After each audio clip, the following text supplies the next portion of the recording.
Last night, Governor Janet Mills delivered her final State of the State address.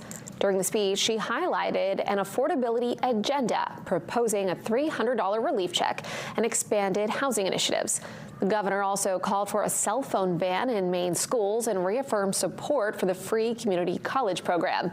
Legislative Republicans held a press conference following the address, criticizing it as a partisan campaign speech. Some even left during the remarks.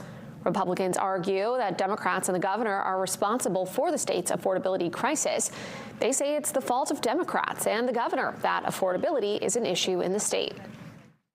She spoke about standing up for girls, but famously she told Trump, "See you in court," when it came to defending putting boys in girls' sports. And then she said, the state of the state is strong. Expecting Mainers to deny what they see with their own eyes and pocketbooks. Because I know, because I'm one of those Mainers, and we're struggling. We're struggling hard. Democratic leadership released statements following the address in support of the governor, including House Speaker Ryan Facto, who said in part, quote, "She made clear that Maine will not be intimidated by the unlawful actions of the federal government and laid out a plan to address the challenges that keep Mainers up at night, rising costs of housing, energy, and everyday necessities," unquote.